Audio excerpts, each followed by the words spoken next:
Good morning. Hi. I'm Pamela Martin, a prayer practitioner here at Light on the Mountains. I'd like to take this moment to simply go within, perhaps close your eyes,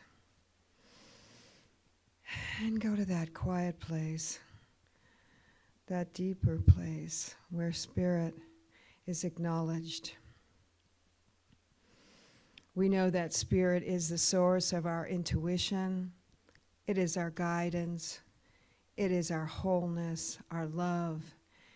It is that which acts upon our thoughts and manifests them. It is all the goodness there is, and it is always available to us as we open to it. And so we come here in spiritual community to acknowledge this, to allow it to play out in our lives in a greater way.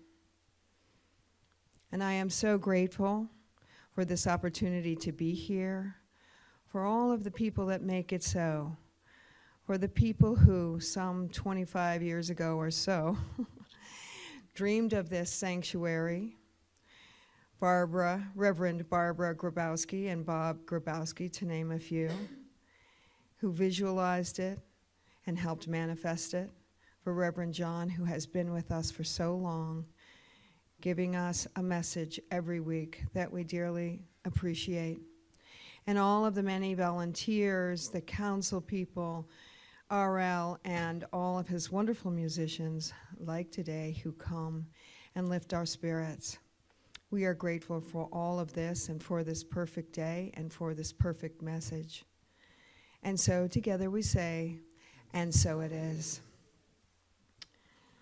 So this month's theme in the global science of mind is called Love Out Loud. And Reverend John's blog this week was about our relationship with self, our self-talk, how we may evolve with that. And so putting those two concepts together, I took this to mean that in creating more acceptance of ourselves, more self-love, less criticism, it inevitably creates a kinder, more open, loving being within ourselves, and that reflects outward inevitably. And that way we can express our love out loud.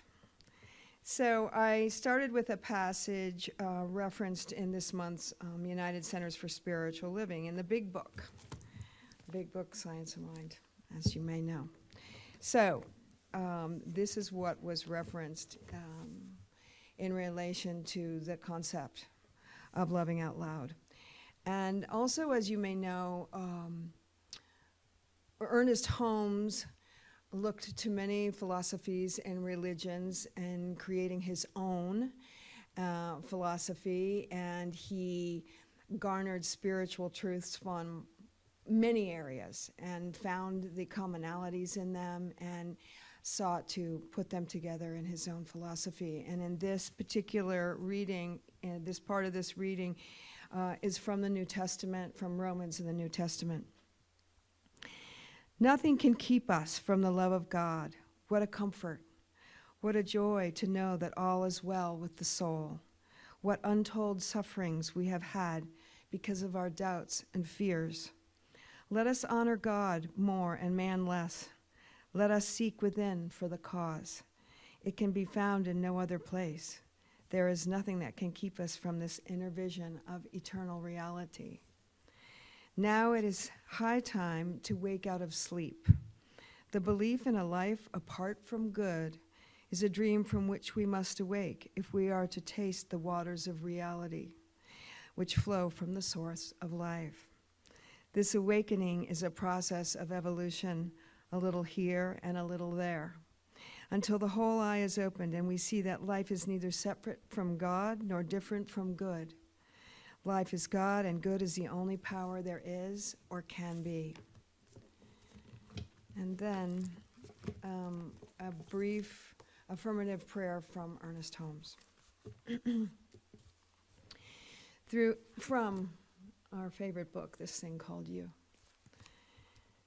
Through the quiet contemplation of spirit, I learned to look quietly and calmly upon every false condition, seeing through it to the other side of the invisible reality, which molds conditions and recreates all of my affairs after a more nearly divine pattern.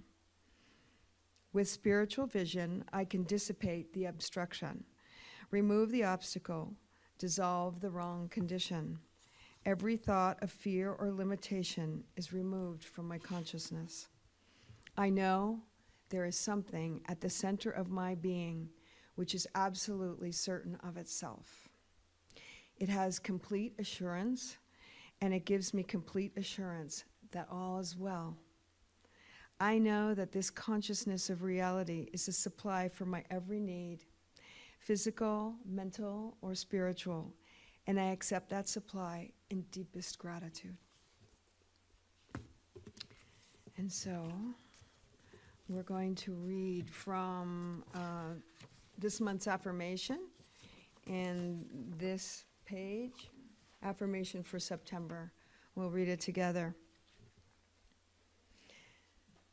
I recognize the deep connection of spirit I share with all there.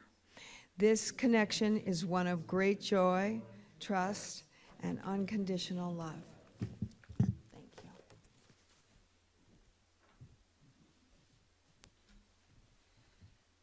you. Jana's thought of the day. That's it, I got nothing for you. When I was struggling in Los Angeles trying to get work as an actor, I went to a movie called Biloxi Blues. And in it was one of the more minor characters, but a really big one was part of a little woman of ill repute, played by Park Overall. Do any of you remember Park Overall from anything? Oh, I loved her work, loved it. She's in politics now, but loved her work. And I was with my friend Mike, and I said, I want to work with her someday. Cut to not too long afterwards, within 3 to 6 months, I was tending bar at a place called Ed DeBevick's. And I'd had it with tending bar and waiting tables, and I thought I just have to find something else. So I went to the office, and I gave notice. And I was headed back to my evening shift. It was one person at the bar. This is around 4 o'clock in the afternoon. One person there just drinking coffee. That's it, waiting for her guests to arrive for dinner. And I look up, it's Park Overall. So I'm not one of those that go, oh, I just love your work. I wanted to, but I went up to her and I leaned in and I said, you're my second favorite actress. And she said, well, who's your first? She went, you are. Well, we started talking about music at that time, because I was in a country western band. And we had a great chat, didn't mention Biloxi Blues, I didn't mention any of that. And she went, took her seat. I went home. The next morning, I was panicked because I just quit my job. Well, Mike and I went to play racquetball. Came back in, one message on my machine. It was from Ed DeBevick's, the restaurant, saying, Jana, we got a message for you to call someone named Park Overall, and here's her number. Called her. She said she was in a series called Empty Nest. And they were in final callbacks, producers and a handful of women to play her best friend, which could be a recurring role. She said, I told them that the producers had called her and said, we don't think we found Lurleen is the character's name. Do you have anybody you could recommend? She said, I told them you'd better damn well be able to act, girl. Well, I got the role. Yeah. And it ended up being a recurring role, and it was a turning point in my career. And the reason I'm telling you this is you never know. You never know who's there, who will affect your life, change your life, and step in and set you on a whole other path that's really part of the bigger path to begin with.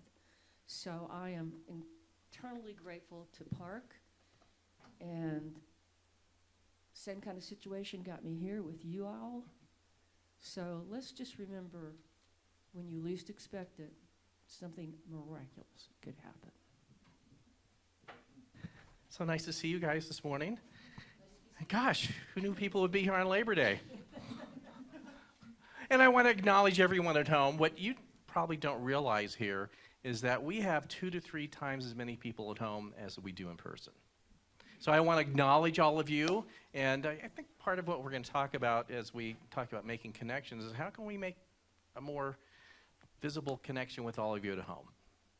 So how do we connect us all? And I just think that's kind of amazing, especially what we came out of the COVID era, is that there's a bigger idea.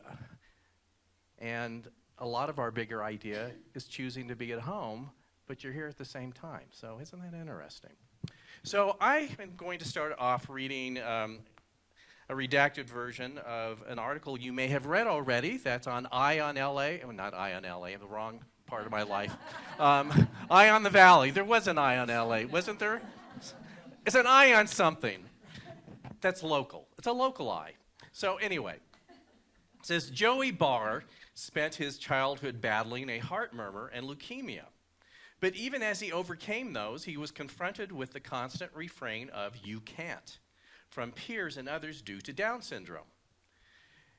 Now 22, this young man from Sarasota, Florida, just completed a 31-mile gravel world's bike ride in central Nebraska a year after learning to ride a bicycle. And on Sunday, today, this very day, he will, or he is, take his place at the starting line of Rebecca's Private Idaho, one of the nation's premier gravel bike events now in its 11th year. Barr's foray into gravel biking came at an Adventure for All camp, which works with individuals with autism, Down syndrome, ADHD, cerebral palsy, and development and intellectual exceptionalities or disabilities. The motto of the camp is, "Welcome to your new perspective," and with a good reason. Individuals with exceptionalities often face low expectations from others about what they can achieve, which leads to helplessness and low self-esteem, said Sean, can't say his last name, Barr's coach from Adventure for All. They've been told, "You can't ride." You've been told, "You shouldn't even try." And he said, "We tell them you can ride." Today, again, actually today, Barr will take part in the tater tot portion of category of Rebecca's Private Idaho. It takes riders from Festival Meadows out Trail Creek Road, where they turn onto the gravel Coral Creek Road that leads to the Pioneer Cabin Trailhead and encompasses nearly 20 miles and 1,250 feet in elevation. Joey has a message for both himself and all of us. Cycling gives me confidence. I can believe in myself. We are all champions. So in this very moment, I don't know if now if he's on the gravel, but that's what's taking place right now. And as we talk about making connections with ourselves and talking what gets in our way, we just need to get over ourselves. I mean, really. You know, in fact, I've said many times over the years, the 11th commandment is, "Thou shalt get over yourself." And so we tell ourselves we can't in so many ways and so many reasons, and I've collected my whole evidence my whole life where I can't. And somebody like this young man says, I learned to ride a bicycle a year ago. Now, any of us, or I think we can all say we're in adult range in this room. Some, whatever the next level is. And if any of you don't know how to ride a bicycle, would you be like, "Oh, I don't think I could do that at this point. It's been too long. I mean, that would be too new, too weird, too whatever." Unlike, I don't know how those who ride a bicycle, when I was a kid, it was like, "Get those training wheels off. I'm going down the street into traffic." It was like, no, I mean, really, it's like, let's go have at it. And I can, if we were now like, "Oh, yeah, maybe training wheels, they look crazy, stay on the bike path," you know what I mean?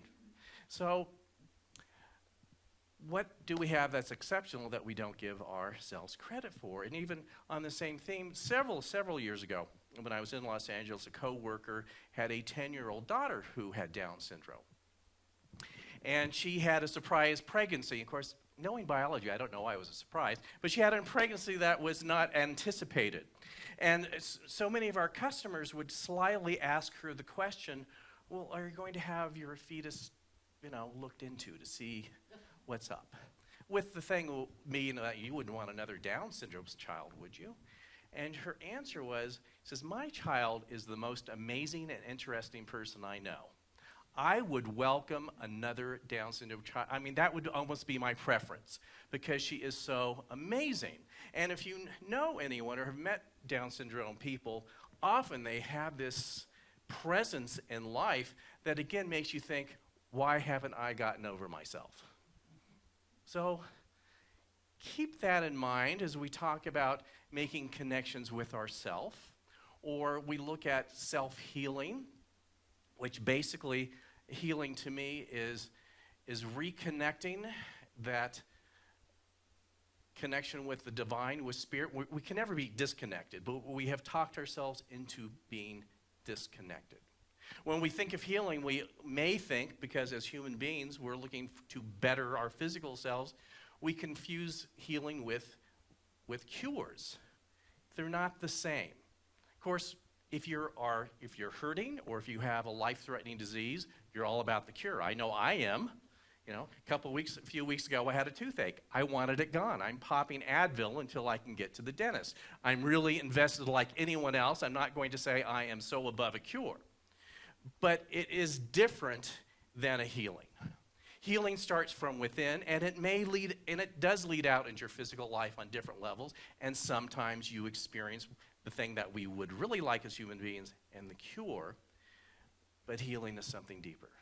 Healing recognizes that, in a sense, as physical beings, we are here having, I guess, what we can call a finite experience, even though our identity as spiritual beings is one that is infinite. So it's almost like we put ourselves into a video game that has rules and avatars and what you can do and you can't do, and you go into that game saying, well, these are the quote-unquote limitations that we're taking for the game. Kind of is what we do here. So we're trying to learn through this almost made-up finite world. And the number one rule of the game is that we're going to exit the playing field at some time. And we don't know how that's going to be. And it can be any number of ways. And it could be ways that we had wished that we had a cure, and your lack of physical cure is your ticket back to the infinite. And we don't know why that is. We try to have deep, looking within ourselves. If I truly had healing, everything on the outside would be perfect. And it just isn't. I'm sorry, it just isn't. That's just the way that it works. So in looking at healing, and for those who read my blog this week, I kind of stumbled into some material that I go back to occasionally. I reread portions of You Can Heal Your Life. And who has kind of read that a little bit? With Louise Hay. Yeah, so, let me just tell you how that book and her philosophy came about. I think sometimes we need to know the backstory, don't we? Because it seems like an ancient book from the late 80s. And think, well, how could this possibly be timely for us? How could the healing of then have anything to do with my wanting a cure today? Don't we do that? And yeah, there's a couple parts in the book that but anyway, so Louise Hay was really steeped in the philosophy of science of mind, was part of, at that time, United Church of Religious Science, or Centers for Spiritual Living, and she taught from that perspective, and she started to become an author from that perspective, and skyrocketed into recognition. And her book, You Can Heal Your Life, was kind of something that came at the same time in the mid-late 80s, living in Los Angeles, of just hundreds and hundreds of people, mostly young men, dying from AIDS. And at that time, there was absolutely no treatment, and so still no cure, but there were great treatments. Just like now, if you have diabetes, you can be treated and know that you can live a great normal life. But we had these literally hundreds and thousands of young men who were going to die. And so she started something. I don't know if you remember this, the Wednesday night hayride. Do you remember that? No, I think Project Angel. Okay, well, I did that too. They were connected. So, hayride, Louise Hay, get it? Hayride, get the connection? Okay, Anyway, so in a community room at West Hollywood Municipal Park, she had an open forum on Wednesday nights for anyone, and they were mostly these young men who were going to die. I mean, let's just state it right out there. Let's not use euphemisms. They were going to die. And her message was, you may not have a cure, but you can heal your life. So just let that set in a little bit. I mean, we kind of like Pollyanna white lighting stuff a lot. But these were hundreds of men that were coming on Wednesday night who were going to die. They could still make it there. They hadn't reached the point that they were bedridden. And we would see that as I also worked with Project Angel Food. You'd bring the meal to the door, and they would barely be able to get to the door, and that might be the only meal that they had for the day. But the message was, you can heal your life. So again, especially as I was with Jana handing out meals, was, John, you just need to get over yourself. You are perfectly healthy, you are young, you have a great life in front of you, and what are you crying about? I mean, think about it. You just got to like slap yourself a little bit. It's like, you can heal your life. And that was the message that she continues to give. So I would recommend going back to that book or any number of ways on this theme to realize that we can rise above what appears to be wrong, knowing that that quote-unquote wrong may never change, because we like to think I grow spiritually and the wrong goes away. Doesn't always go away. But you learn how to approach it differently. That's what healing your life is, because often we think, again, healing goes away. Often it does. Healing, again, often just means you're more present with whatever this experience is, whether it is, again, life-threatening disease for you or loved ones or just something else in your life that you just can't seem to get a handle around. That healing is being more present within this, and within what this finite situation is being able to sense the infinite in spite of yourself. So yes, sometimes it ends the way that we want, and sometimes it doesn't. So again, in this book, so I would even just advise or just say, pick up the book or go click on Kindle and get it in just the first couple chapters. So I like the second part. It says, a session with Louise. So she would do, I guess, personal kind of like counseling, spiritual coaching sessions. And the whole point, as in with the Science of Mind philosophy, is to get down to, well, regardless of what's going on in your life, what do you really believe about it? And what beliefs have you had that kind of led you up to this moment that seems to be a difficult moment? So the thing is, the question of what do I have to learn here, which is often the question that we just hate to ask when you're in the middle of mess. But you still, so, it's a mess. I can't even think about that. But that's really good. So what do I need to uncover here? So she was very sly in the way that she presents this in her book. So she would just ask us, or ask people with her, to complete this sentence. And I don't think I put it here. So she would say, I should blank. And she would say, so imagine that, so I'm going to say, you're going to do this week. So sit down for a few minutes with pencil and paper, pen and paper. Don't do keyboard. I have found that you're more connected when you're doing inner work with an actual pen and a paper. And several times complete that sentence. I should. I should. I should. Now, the way that these things usually work when we go with the shoulds, you'll start off with things that really don't matter. No, I mean, we just need to get those out of the way. So I saw that my hamper in my bedroom was full. I said, I should do laundry today. Now, it just means that I need to do laundry. There's no, deep connection or hurt I have around laundry. I really don't. It's not like, I'm a bad person because of my laundry. It's just like, no, maybe you have a really deep-seated something around your laundry. I don't particularly do. So if I was writing this out, I could go a few things and, I could empty the dishwasher, who knows. But then you're going to get to something that's just like, you know what I mean? And example I used in my blog today, like say, I should eat more healthfully. That seems pretty benign, doesn't it? I should, take better care of my body. Because if I eat something that my body likes, I actually energetically feel better. That sounds good, doesn't it? But how many people say, I should eat better because I don't like the way I look? I should eat better because if I had more, oomph about myself, I'd be more like this than this. And so and of course the other thing that we like too, I need to get to the gym or exercise. So again, it might be this thing that really feeds your soul to do it. Like for me, it's an active meditation. I love going to the gym. But again, it's like, oh, I've got to get there.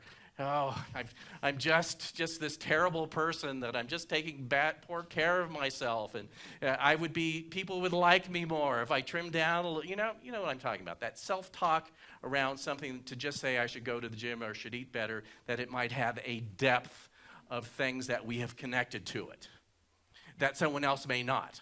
So if you were doing this week, and just challenge yourself to finish that sentence maybe like 15 or 20 times. I should. Like I said, the first couple will be like the laundry sort of thing. And you'll slowly go into the depth of I should. And think of it that how many of us start our days on completing that sentence. I should. Don't you like, oh, I should. And you may or may not have a deeper connection of negativity around it, but it still is like, oh, I should.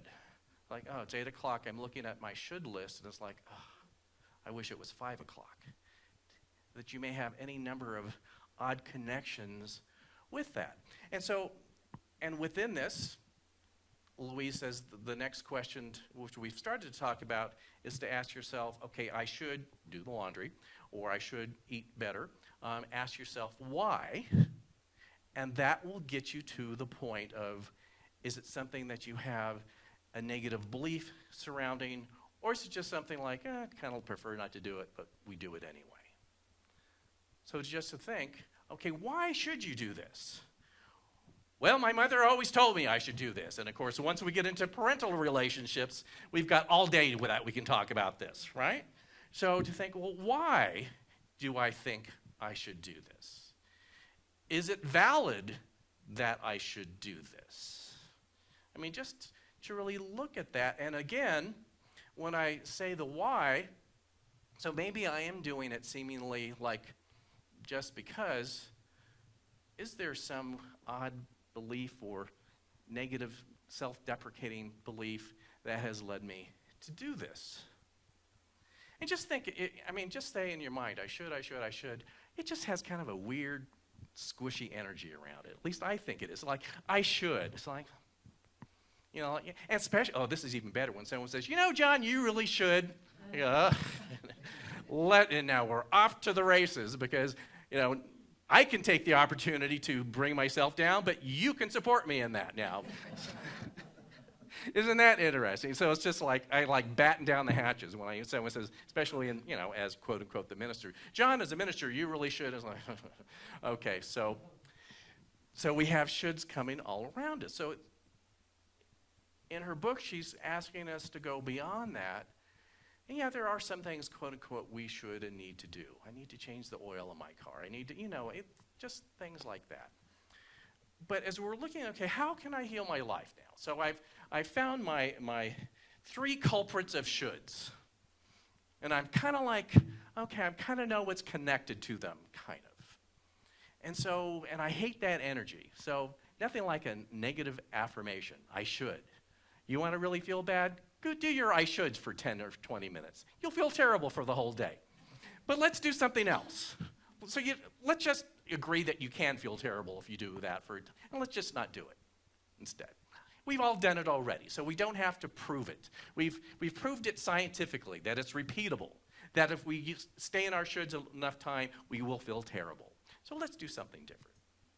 I like how Louise talks about, so in a sense, in science of mind, we talk about, well, how can we take what appears to have been a negative belief for me and to shift it into a positive belief? In other words, take it that I am disconnected from spirit and to the divine to something to recognize and re-recognize that I'm connected at a deep level of who I am as both a spiritual and a human being. And the way to play with this is to go from your shoulds to your coulds. So imagine you get up in the morning and you are off the should train. Let's say we're going to fast from shoulds this week. Let's just try it. Just try it a little bit. And just before the word should gets out of your mind, say, I could, and fill in that blank. So, and not to say that you're going to necessarily even play hooky for the day from things that you would normally be doing, but just think, rather than this being a prison sentence today, if that is your shoulds type of experience, like, it's just, you say, well, I could shake this up a little bit. I could blank.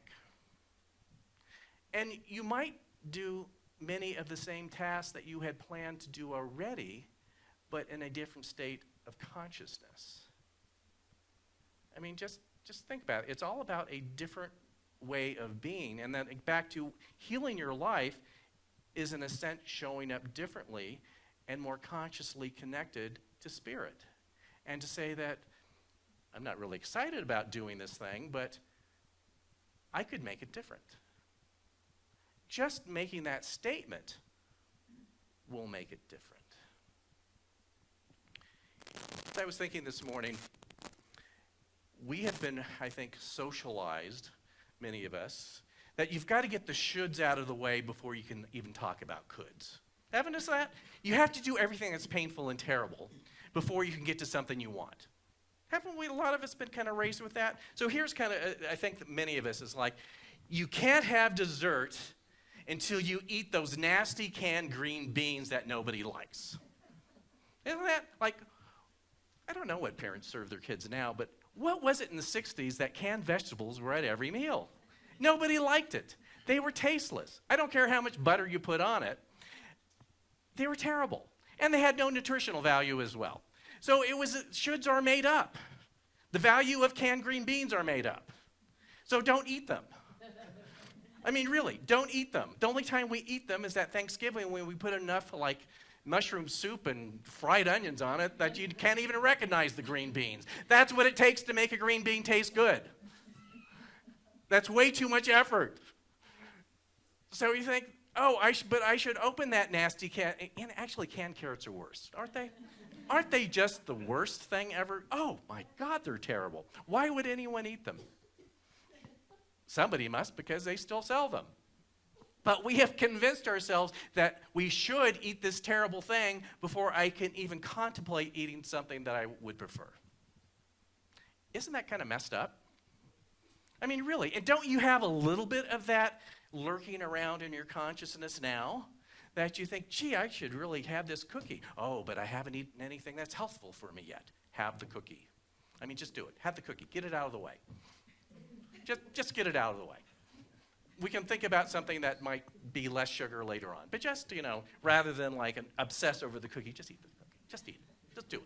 Get it out of the way. Just do it. But going from should to could is realizing that there's all these behaviors that I've taken on that don't have anything to do with anything, ultimately. And in a sense, that what distances us from, as Ernest Holmes says, the revelation of healing, meaning healing already exists, but we've put on blinders to not see it. So the path of I could is also realizing that, yes, I don't necessarily see all the steps and components that will make that could show up fully formed in my life. But could is a path that it comes along the way as you go there. Hasn't some of the most magical moments in your life that in spite of yourself, you gave yourself over to just being in the moment and how amazing it was that things kind of showed up in time and on time? And then you say, well, why can't I do this all the time? because we fall back into the shoulds. So the coulds is not being, irresponsible or anything like that, because we're also thinking the shoulds is, this is where I'm responsible. I do what I'm supposed to do. Where the could is just opening it up to a different experience, a different possibility, a different route, and actually one where you do see the presence of healing that already exists. Connection already exists. And again, the physical things that you would like to be rid of may or may not go. Again, part of the deal. I don't know why. I can't tell you why. But the ones that did not go will fit into your life a little bit better. Make a little bit more sense somehow. Some things just aren't resolved. So basically, part of this is to realize is that we really can learn through insight and joy and understanding instead of just things being at a state of emergency. I just want to close today. A quote from Ernest Holmes. So just remember that Ernest Holmes did his writings from the early part of the 20th century through about 1960. He lived through the 1930s, where he saw the rise of fascism in Europe.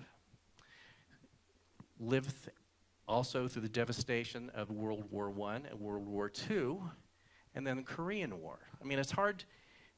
Most of us, I don't think any of us physically could have been here through all that.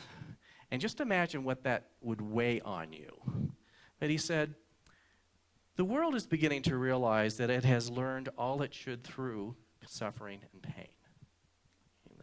The world is beginning to realize that it has learned all it should learn through suffering and pain. In other words, it's time to do something different. You can still learn, but it doesn't have to be through shoulds. It doesn't have to be always through suffering and pain. It can be a different route. And I think that's the lesson of our day as well.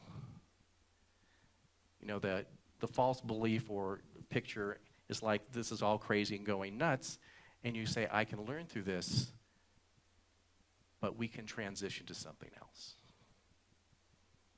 So I think that's all I have to say today. So let's just take this within, and let's give thanks for this amazing day, this amazing weekend, this grand finale of summer, even if it is not summer-like today. Let us hold in our prayer of love Joe Barr today. He is riding that bike like he never rode it before. He is in his complete joy and presence and fully realized human spiritual being. And as we recognize that in him, we know that same excitement and joy is within us. We find that same level of presence through that which we choose to do. We find that in what are could-be's and leave the shoulds behind. And we simply say yes to Spirit. We accept that healing is already present, and that healing is simply acknowledging our connection with the divine. That's it. It's not something you have to earn. It's not something you have to aspire to.